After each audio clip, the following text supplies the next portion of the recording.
어느 한 경기의 규칙들입니다. 과연 이 경기는 무엇일까요? 오늘은 격투기 역사상 가장 이상하고 기괴했었던 경기 무하마드 알리 그리고 일본의 레슬링 레전드 안토니오 이노키의 경기 리뷰를 준비했습니다. 1976년 당시 무하마드 알리는 74년 조지 포먼을 KO시키며 헤비급 통합 챔피언에 등극하고 그는 총 6번의 헤비급 타이틀 방어전을 완수하고 있었던 헤비급 복싱의 최강자였습니다. 이 당시 알리는 방송에 나와 자신이 여러가지 무술에 흥미를 보이고 있다고는 종종 말하곤 했습니다.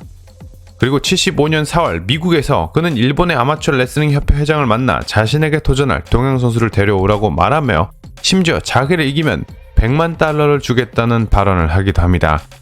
그리고 이 도전을 전 일본 레슬링 챔피언 이노키가 받아들입니다. 두 선수는 경기 전 치열한 신경전으로 주목을 받았습니다. That it shall all be over in round 8. 予想はラウンド8、ラウンド8です。8ラウンドです。 알리는 이노키의 턱을 가지고 펠리컨이라 조롱했으며 이노키는 알리의 팔을 부러뜨리겠다고 장담합니다. 사실 이 경기는 원래 알리가 심판을 실수로 때려 심판이 기절, 순간 당황한 알리를 그 사이 이노키가 킥을 날려 그를 기절시켜 승리하는 각본이 있었다고 합니다. 하지만 알리는 자신이 져야 한다는 사실을 거부하고 진짜 경기로 바꿔버립니다.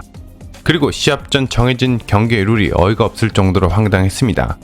공식적으로 사람들에게 발표되진 않았지만 추후 밝혀진 몇 가지 룰입니다. 사실 이노키에겐 두 손을 묶고 경기를 하라는 것과 마찬가지 룰이었습니다. 그렇게 76년 6월 도쿄의 무도관에서 레슬링 그리고 복싱 두 레전드가 마주합니다. 당시 알리 99kg, 이노키 100kg였습니다. 알리는 일반 복싱 경기에서 사용되는 것보다 훨씬 작은 사운스 글러브를 꼈다고 합니다. 그리고 1라운드 시작하자마자 이노키 알리에게 달려들어 거친 태클을 시도합니다. 많은 관중들이 기대에 차기 시작합니다. 하지만 그 이후 펼쳐진 장면들을 보고 체육관의 팬들은 술렁이기 시작합니다. 이노키가 바닥에 누워 발차기로 알리의 정강이 부분을 타격합니다. 실로 기괴한 장면이었죠. 아마 이러한 전략이 타격이 떨어지는 레슬러인 이노키로서는 최고의 방법이었던 셈이죠.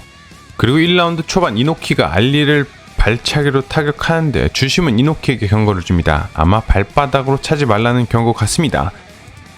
그리고 이노키는 계속 누워 있습니다. 이런 기괴한 장면은 계속됩니다. 알리로서는 계속 주위를 맴돌며 이노키의 발차기를 피해 다닐 수뿐이 없습니다. 하지만 4라운드 알리 새로운 전략을 시도해봅니다. 코너로 가서 링줄 잡고 위에서 발차기로 이노키를 찹니다. 이 부분은 무슨 초등학생들 싸움 같습니다.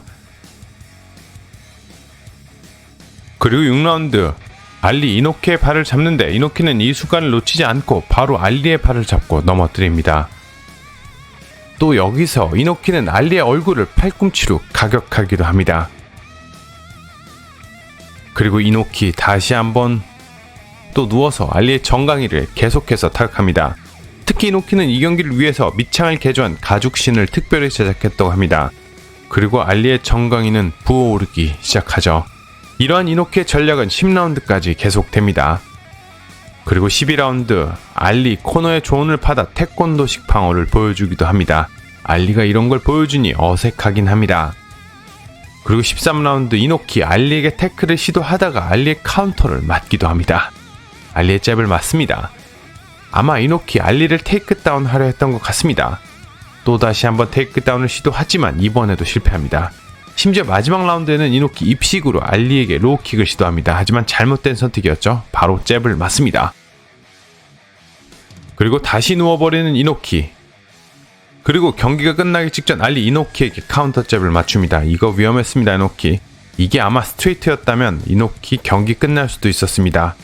이렇게 15라운드까지 끝나고 경기는 허무하게도 무승부로 마무리됩니다. 그리고 이 경기는 엄청난 호평을 받게 됩니다. 무도관에 모인 관중들이 던진 쓰레기를 치우느라 청소부들이 하루 종일 일했다고 합니다. 알리는 이 경기 이후 5년 더 선생을 하고 1981년 12월 버비과의 마지막 경기를 끝으로 은퇴를 발표합니다. 이노키는 그 이후 무려 22년 동안 레슬링을 계속합니다. 그리고 1989년 이노키는 자신의 정치단체인 스포츠평화당을 창당, 일본의 참의원으로 활동하기도 합니다. 오늘도 끝까지 봐주셔서 정말 감사합니다. 좋아요, 구독은 더 감사합니다.